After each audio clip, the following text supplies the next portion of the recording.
I've always prided myself on noticing the little things. The way the sunlight catches the edge of our oak dining table, the faint creak of the third stair in our house, the way Sarah's laughter used to ripple through the air like a melody I'd never tire of hearing. 18 years of marriage, 2 kids, and a mortgage later, I thought I knew her better than I knew myself. But lately, something's been off. Like a painting hung just slightly crooked, nagging at the corner of my eye. Started with her phone. Sarah's never been one to guard it like some sacred relic, but around late October, I noticed she'd stopped leaving it face up on the counter. She'd take it with her to the bathroom, clutch it a little tighter when I walked by. I didn't think much of it at first. Maybe she was planning a surprise for my birthday or hiding holiday gift ideas. But then there were the late nights at work. She's a graphic designer, freelancing mostly, and sure, deadlines can stretch into odd hours, but 3 nights a week? 4?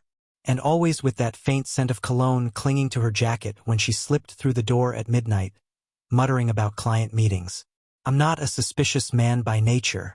I trust people until they give me a reason not to. But one evening, as I was folding laundry in our bedroom, her phone buzzed on the nightstand. Left behind for once. The screen lit up with a name. Mark. No last name, just Mark. A single word that punched a hole through my chest. I didn't touch it. I didn't need to. The message preview said, "Can't wait for tomorrow." Tomorrow was a Thursday, and she'd already told me she'd be stuck at the studio late again. I stood there, socks dangling from my hands, staring at that glowing screen until it faded to black. My mind raced. Mark. I didn't know a Mark. She'd never mentioned a Mark. Was he a client? A coworker? A friend I'd somehow missed in all these years? I tried to laugh it off. Jealousy's a fool's game, right? But the laugh stuck in my throat, dry and brittle. That night, she came home humming, her cheeks flushed, her eyes darting away from mine. I asked how her day was. "Fine," she said, too quick, too sharp. I didn't sleep. The next morning, I watched her leave. Her hair swept into a loose bun. Her lips painted a shade of red I hadn't seen in years. She kissed me goodbye, brief, perfunctory, and I stood at the window as her car pulled out of the driveway. My hands shook. Not from anger, not yet. From the slow, creeping realization that the woman I'd built my life with might not be mine anymore. I'm not proud of what I did next. A good husband doesn't snoop. A good husband trusts. But I wasn't feeling like a good husband that Thursday morning. I felt like a man drowning, grasping for anything to keep me afloat. After she left, I went to her office, the little room at the back of our house where she keeps her sketches and her laptop. The door was unlocked, the air stale with the scent of her jasmine perfume. I told myself I was just tidying up, straightening papers, being helpful. But my eyes were hunting. Her laptop sat closed on the desk, a thin layer of dust on its lid. She hadn't used it in weeks, I realized. She'd been working off her tablet, the one she carried everywhere. Still, I opened it. The password was our anniversary date. She hadn't changed it. Her email loaded automatically. And there it was, buried among invoices and spam. A thread with Mark T. The subject line was blank, but the messages weren't. "Last night was incredible," he'd written 2 weeks ago. "You're a genius with your hands," she'd replied. My stomach twisted. Genius with her hands? She's a designer, maybe it was about work. Maybe. I scrolled further. "Meet me at the loft tomorrow," he wrote last month. "Bring that sketch you mentioned." Her response, "Only if you bring the wine." A loft. Wine. My chest tightened until I could barely breathe. I closed the laptop, my fingers trembling against the cool metal. I didn't know what the loft was, but it wasn't her studio. Her studio was a rented desk in a co-working space downtown. All glass and fluorescent lights. A loft sounded intimate. I stumbled back into the kitchen, poured myself a coffee I didn't drink, and sat there, staring at the wall. The kids were at school. Ellie in 8th grade, Sam in 5th, and the house was silent except for the hum of the fridge. I tried to piece it together. Mark T. A loft. Late nights. That cologne. I wasn't stupid. I knew what it looked like. But knowing and believing are 2 different things. and I wasn't ready to believe yet. That afternoon, I called her studio. The receptionist, a chipper girl named Lila, answered. "Oh, Sarah hasn't been in today," she said when I asked. "She's been working remote lately, I think." "Remote, right?" I thanked Lila, hung up, and felt the floor tilt beneath me. She wasn't at the studio. She wasn't remote. She was somewhere else with someone else. I didn't cry. I didn't yell. I just sat there, coffee growing cold, letting the truth settle into my bones like damp rot. By Friday, I couldn't sit still anymore. Doubt was a splinter under my skin, and I had to pull it out. I told myself I'd follow her, just once, just to see. If I was wrong, I'd laugh at myself later, buy her flowers, apologize to the universe for my paranoia. If I was right, well, I'd deal with that when I got there. She left the house at noon, claiming a client meeting. I waited 5 minutes, then took the old pickup truck, the one we keep for hauling yard waste, so she wouldn't spot my usual sedan. She drove north, away from downtown, weaving through streets I didn't recognize. I stayed 3 cars back, my knuckles white on the wheel. Her little blue hatchback finally pulled into a gravel lot beside a brick building, an old warehouse district, half converted into trendy apartments. A loft, I thought. My pulse hammered in my ears. She stepped out, her coat slung over one arm, and disappeared through a side door. I parked across the street, under a sagging oak, and waited. 20 minutes later, a man arrived. Tall, broad-shouldered, maybe 40, with dark hair and a leather jacket. He carried a bottle of something, wine, I guessed, and let himself in with a key. "Mark," my mind whispered. I didn't know for sure, but I felt it, the way you feel a storm coming before the clouds roll in. I sat there for 2 hours, watching that door, imagining her laugh, her hands, her lips on someone who wasn't me. When she emerged, her hair was down, her cheeks flushed again. He followed, kissed her cheek, and she drove off. I didn't follow her home. Couldn't. Instead, I walked to that door. It was locked, but a mailbox hung beside it, labeled M. Tanner. Mark Tanner. I had a name now, a face, place. I stood there, the cold biting my fingers, and felt something shift inside me. Not anger, not yet, but a quiet, dangerous thing, coiling tight. I drove home in silence. The kids' chatter at dinner, a distant hum. Sarah smiled at me across the table, asked about my day. I lied. She lied. We were even, for now. Saturday morning, I woke before dawn. Sarah slept beside me, her breathing soft, her arm flung across the pillow like nothing had changed. I stared at her, tracing the lines of her face. Lines I'd memorized over years of quiet moments like this. She was still beautiful, still the woman I'd promised forever to. But she wasn't mine. Not anymore. That realization didn't break me. It hardened me. I slipped out of bed, brewed coffee, and sat in the dark, thinking. I wasn't going to confront her. Not yet. Shouting matches and tears wouldn't give me back what she'd taken. No, I wanted something else. Something she'd feel. Something that would linger in her bones the way her betrayal lingered in mine. Revenge, yes, but not the loud, messy kind. Something crueler, colder, more deliberate. I didn't know what it was yet, but I knew it started with knowing more. I spent the day digging. Mark Tanner wasn't hard to find once I had his name. A quick search online pulled up his LinkedIn, real estate developer, self-employed, a smarmy headshot with 2 white teeth. His Instagram was public, littered with photos of lofts, wine glasses, and cryptic captions about living the good life. One post from 3 weeks ago showed a sketch on an easel Sarah's style, all sharp lines and bold colors. The caption, "Inspired by a muse." My jaw clenched so hard my teeth ached. I cross-checked his name with property records. The loft was his, bought 2 years ago, a personal project he'd bragged about in an interview with some local design blog.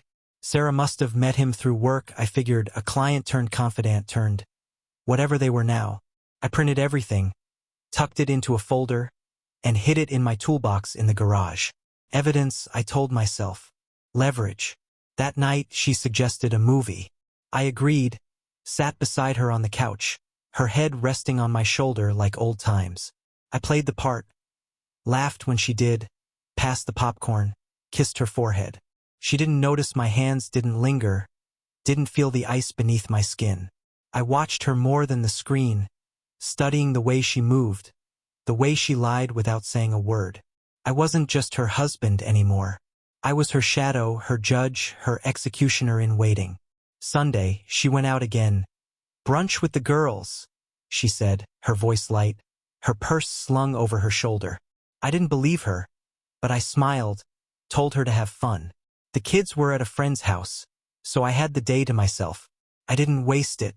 I drove to the loft, parked a block away, and waited. Sure enough, her car rolled in an hour later. Marks followed 10 minutes after.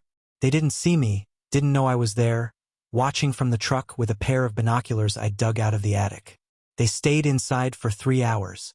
When they came out, her coat was unbuttoned, his arm around her waist. She laughed at something he said, her head tipping back, her hand brushing his chest. I'd seen that laugh before, years ago when it was mine. Now it was his, and the sight of it carved something out of me, left a hollow space that filled with something dark and sharp. I snapped photos with my phone, blurry but clear enough. Proof if I needed it. I didn't cry. I didn't shake. I just watched and planned. Back home, I started small. I moved money, little amounts, unnoticeable, from our joint account to a new one I opened online. I canceled a weekend trip we'd planned, told her work got busy. She didn't question it. She was distracted, her mind elsewhere, probably with him. I let her think I was clueless, let her sink deeper into her lie. Every smile she gave me, every casual touch, fueled the thing growing inside me. Revenge wasn't a word I said out loud, but it was a promise I made to myself, silent and unbreakable. That night, she cooked dinner, spaghetti, my favorite, and we ate as a family. Ellie talked about school, Sam showed off a drawing. Sarah beamed, playing the perfect wife, the perfect mother. I nodded, ate, smiled. But under the table, my hands curled into fists, and in my mind, I was already building the cage she'd never see coming. Monday morning, I called in sick to work. My boss didn't question it. 18 years at the same engineering firm buys you some leeway. Sarah left for the studio at 9, her goodbye kiss as hollow as ever. I waited until her car vanished down the street, then got to work. The house was mine, and so were her secrets, if I could find them. I started in her office again, this time methodical, peeling back layers she thought were safe. Her tablet was locked, but I knew her habits. She reused passwords, lazy with security. I tried our anniversary, nothing. Then Ellie's birthday. It opened. My heart thudded as the screen flared to life, revealing a gallery of photos I hadn't seen. There she was, with him, Mark Tanner, smiling in dim lighting, glasses of red wine in hand. One shot showed them on a rooftop, her arms around his neck, his grin smug and possessive. Another had her sketching at a table, him leaning over her shoulder, too close. I scrolled through messages next, hundreds of them, flirty, intimate, spanning months. "You're my escape," she'd written last week. "She's my everything," he'd replied. She, not me, her. I transferred the photos to a USB drive, wiped my tracks, and locked the tablet again. My hands didn't shake anymore, they were steady, purposeful. I wasn't just gathering evidence now, I was arming myself. I drove to a hardware store, bought a prepaid phone with cash, and set it up in the parking lot. No trace, no ties. From it, I texted Mark's number, pulled from her messages, posing as a client. "Heard you're the guy for loft renovations. Available this week?" He replied within minutes. "Sure. Let's meet Wednesday, 2 p.m. at my place." Perfect. I had an in. That night, Sarah came home late again, her excuse a blur of client revisions. I nodded, cooked her a plate of leftovers, watched her eat. She didn't notice my eyes linger, didn't feel the weight of my silence. I asked about her day, casual, fishing. She mentioned a new project, her voice tripping over itself. I smiled, said it sounded exciting. Inside, I was mapping her downfall, every lie a brick in the wall I'd build around her. Wednesday, I shaved my beard, wore a ball cap and sunglasses. Small changes, but enough to blur recognition. I drove the pickup to Mark's loft, parked a block away, and walked up at 2 p.m. sharp. He answered the door, all charm and handshake, oblivious to who I was. "Come in," he said, gesturing to the open space. High ceilings, exposed brick, her sketches pinned to a corkboard in the corner. Her touch was everywhere, and it burned. I played the part. A guy with money, vague about details, interested in a modern overhaul. He talked fast, showing off the loft like a peacock fanning its tail. I nodded, asked questions, kept him busy while I scanned the room. A jacket hers hung on a chair. A pair of earrings I'd bought her sat on a shelf. My chest tightened, but I stayed calm, voice even. "Nice place," I said. "You live here alone?" He grinned, sly. "Most of the time."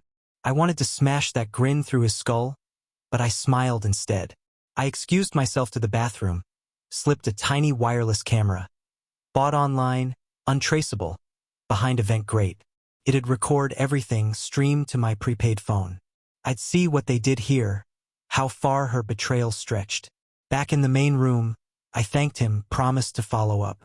He didn't suspect a thing. Driving home, I felt the first flicker of power, control shifting from her hands to mine. She thought she was clever. She had no idea. That evening, she hummed while cooking, oblivious to the storm brewing. I checked the camera feed on my phone, hidden in the garage. Static at first, then Mark appeared, pouring wine.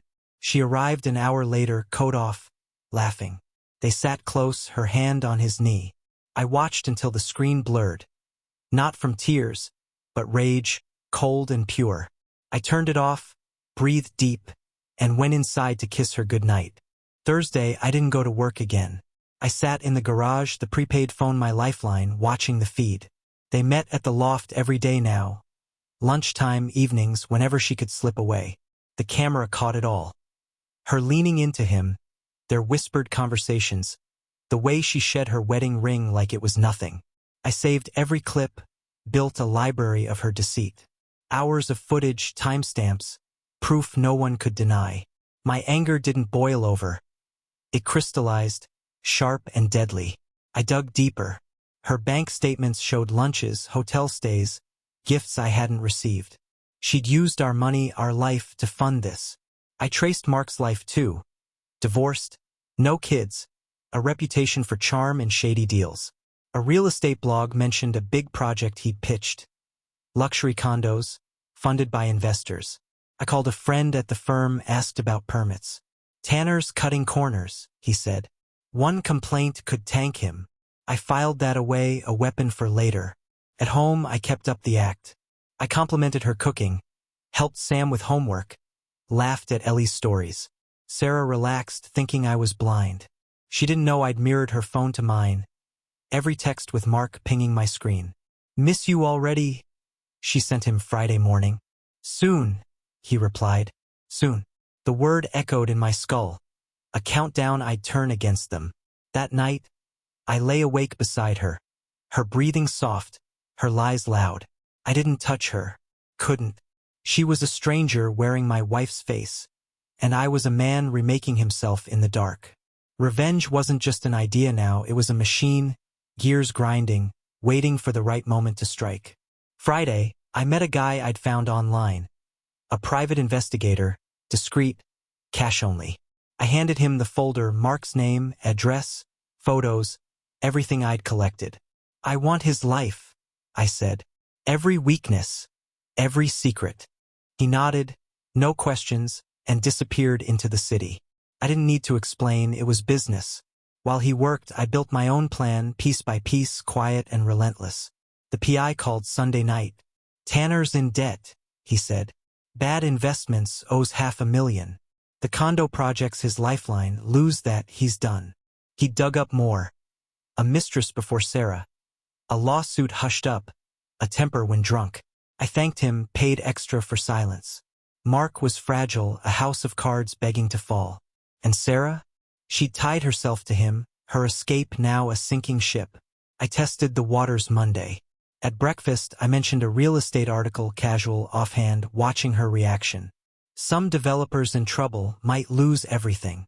Her fork paused, eyes flickering. Oh, she said, voice tight. Who? I shrugged. Some guy named Tanner. She paled, recovered fast, but I saw it. She was scared. Good. I dropped it. Let her stew. Let her wonder what I knew. That afternoon, I called the city, filed an anonymous tip about Mark's permits. Codes he'd dodged, corners he'd cut. I emailed investors from a burner account, hinting at fraud, attaching public records the PI had found. Seeds planted, slow poison spreading. At home, I smiled at Sarah, asked about her day. She mumbled something, distracted. I kissed her cheek, tasted the fear she didn't voice. The trap was closing, and she didn't even feel the jaws. Tuesday, the news broke. A local blog ran a story. Developer Mark Tanner faces scrutiny over shady condo deal. Permits pulled. Investors pulling out. Whispers of bankruptcy. I watched the feed.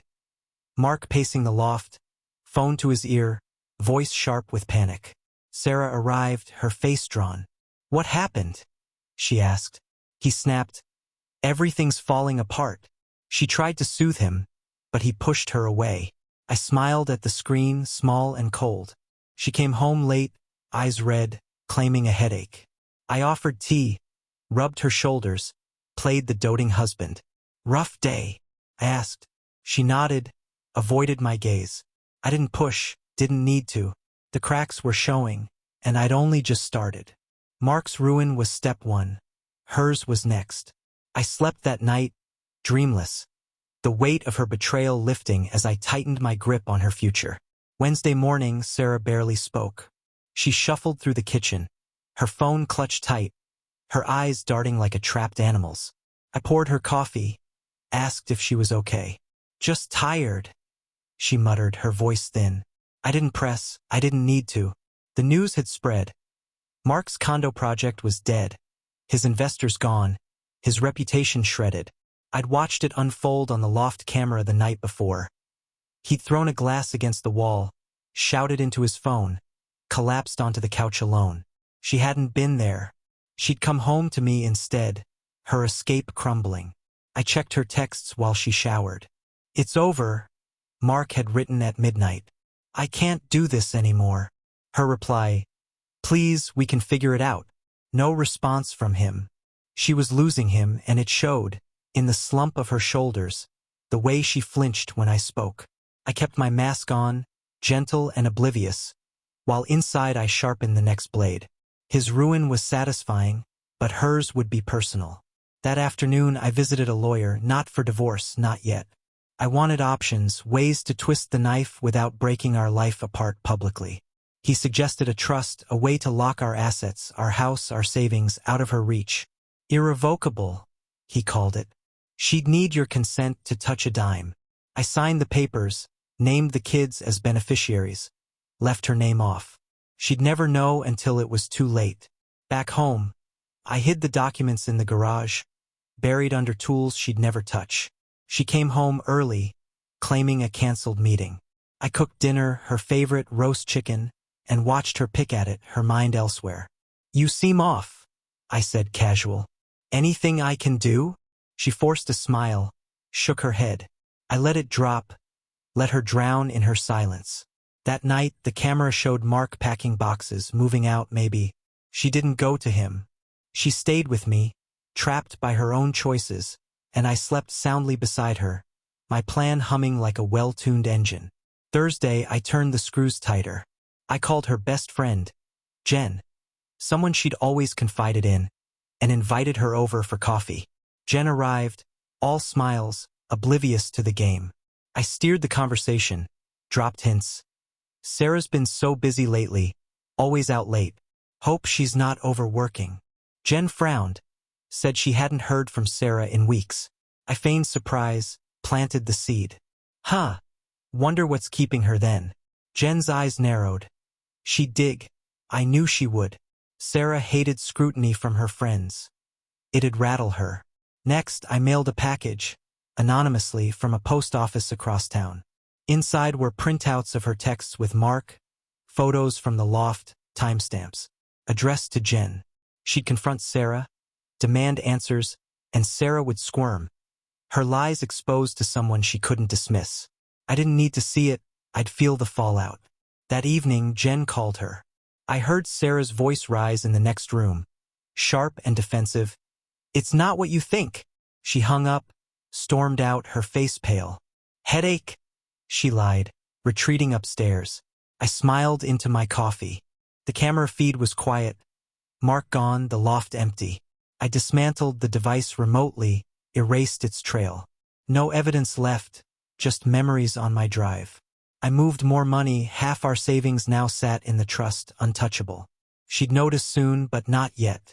I wanted her to feel the ground shift first, to wonder why her world was tilting.